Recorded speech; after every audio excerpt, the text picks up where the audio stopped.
You know what's funny?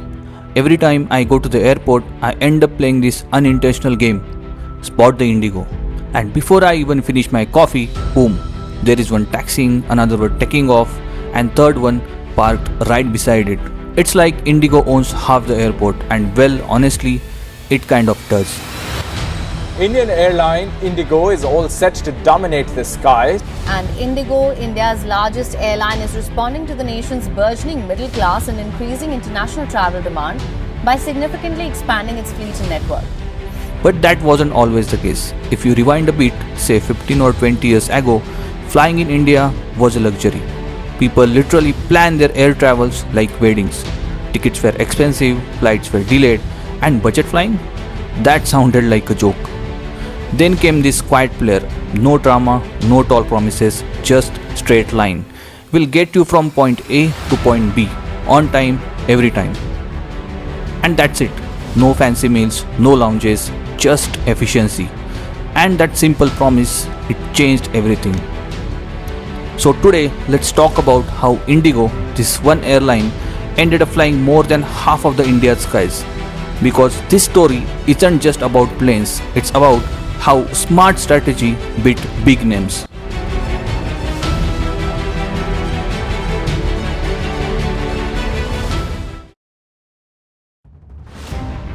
So let's rewind to 2005. India's air travel scene was a total mess. Tickets were expensive, flights were late, and service, let's just say you needed patience. It's been a tough last 24 hours for the national carrier Air India. Several of its flights have been delayed because of several reasons. Now you have to pay more for flying. After the hike in prices of aviation turbine fuel, at least 4 air carriers have increased their fare. Enter two smart guys, Rahul Bhatia and Rakesh Gangwal. Their idea was so simple, it almost sounded boring. A low-cost airline that was always on time. And here is the crazy part. Before Indigo even flew its first flight in 2006, they placed an order for 100 brand new Airbus A320s. 100 for a startup. That's like opening a chai stall and ordering 100 coffee machines on a day one. It was massive gamble, but it got them huge discounts and sent a clear message to competitors. We are not here to play small. Everyone thought they would fail. Fuel prices were rising, big players were already struggling, and low-cost airlines were collapsing left and right. But Indigo stayed laser focused on one thing, saving money and being on time. Now, here is the part that most people miss. Indigo's success isn't luck, it's discipline. They standardized everything, same aircraft type, same interiors, same crew training. Why? Because uniformity means fewer surprises, less training cost, and better planning. Even their spare parts were optimized. One model, one maintenance cycle, one supplier. That's not just smart, that's genius in airline business. And let's not forget, they never got distracted.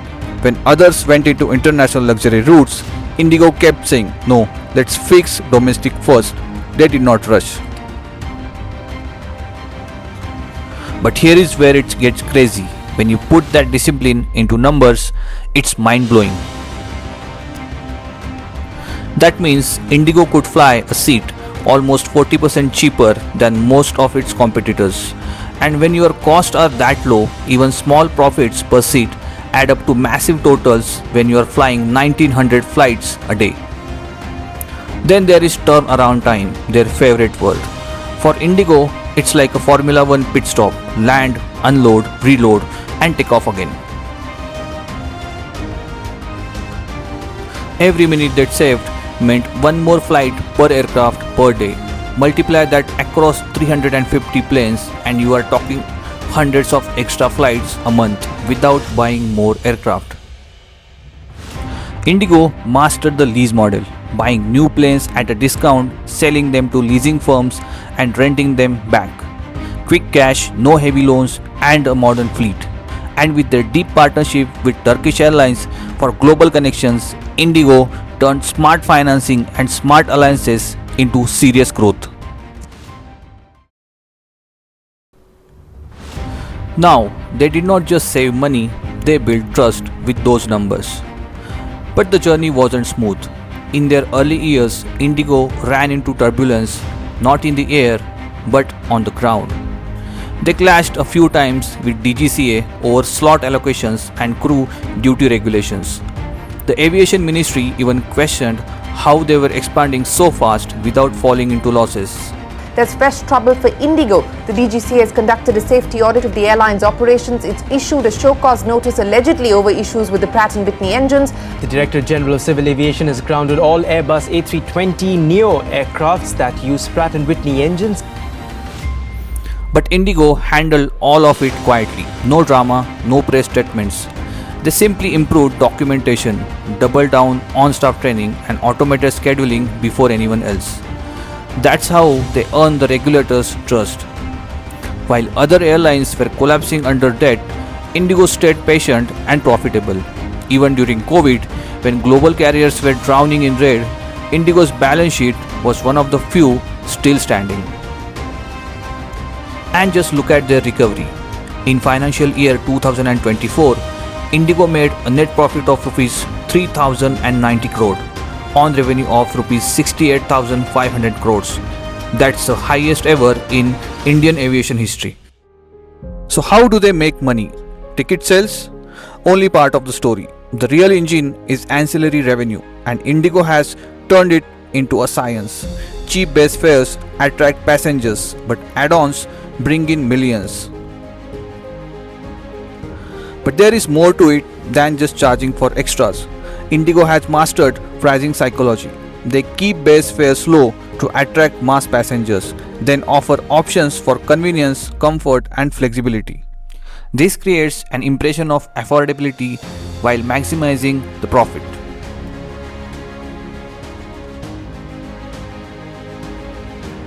Ancillary revenue accounts for a huge chunk of their profitability.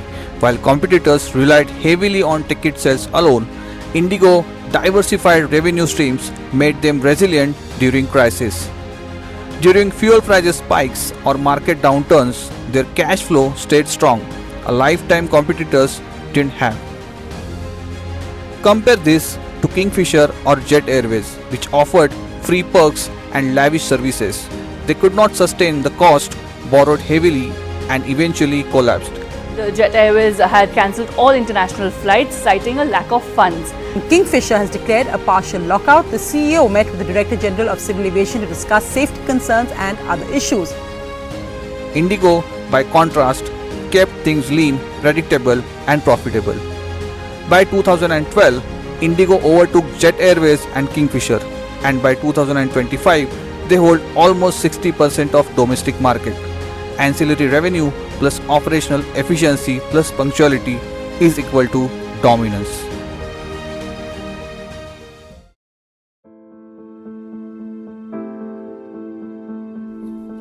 Right now, Indigo operates around 1900 flights every single day.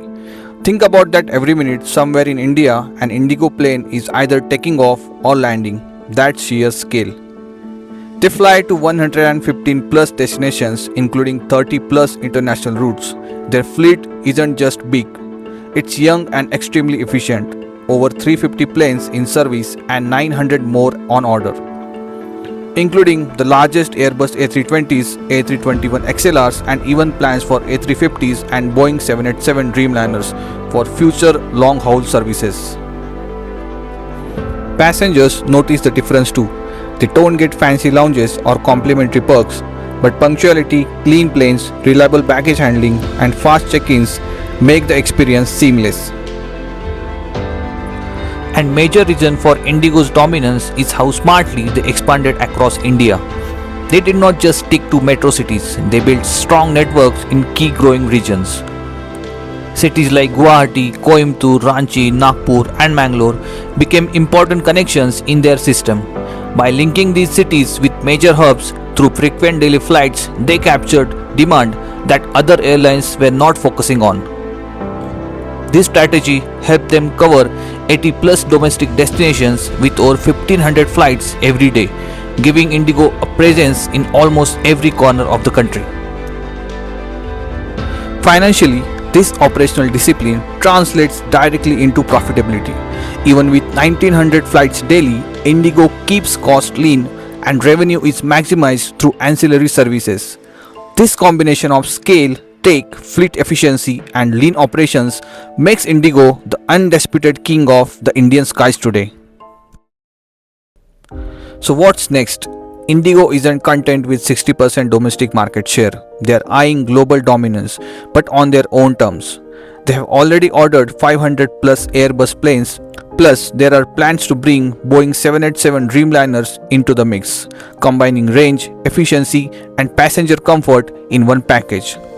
Indigo's massive international expansion plans. Indigo has signed a memorandum of understanding for 60 Airbus A350 jetliners. Indigo doubles the number of long-haul jets as well. Long haul means more than just flying feather. Indigo is investing in it. New pilot training centers for long haul operations, maintenance repair centers in Bangalore, Delhi, and other strategic locations to minimize foreign dependency. Passenger experience upgrades, extra legroom, Indigo stretch, better meals, in-flight entertainment systems, fast boarding, and Wi-Fi options. Imagine a flight from Delhi to London or New York on a Dreamliner or A350. Indigo's punctuality, operational efficiency, and lean service model combined with comfort and modern tech could disrupt the traditional long-haul market. Indigo did not win by being flashy. They won through discipline, consistency, and predictability. Indian flyers care about time and trust more than free food or fancy lounges. Indigo proved efficiency beats extra vengeance. From a 2006 startup to Asia's largest low-cost carrier, now preparing for long-haul and global markets with Boeing 787 and Airbus A350s, their journey is a masterclass in execution. And that's the thing about Indigo. They did not overcomplicate anything. They just built a system, protected it, and kept improving it, while the rest of the industry kept breaking its own rules. Today, whether you love them or not, you can't deny the scale that they have reached. And this story isn't about perfection, it's about what discipline can do over time. I am Sumiran, and if you enjoyed this journey, make sure to like, share, and subscribe for more aviation stories. Until then, clear skies and safe travels.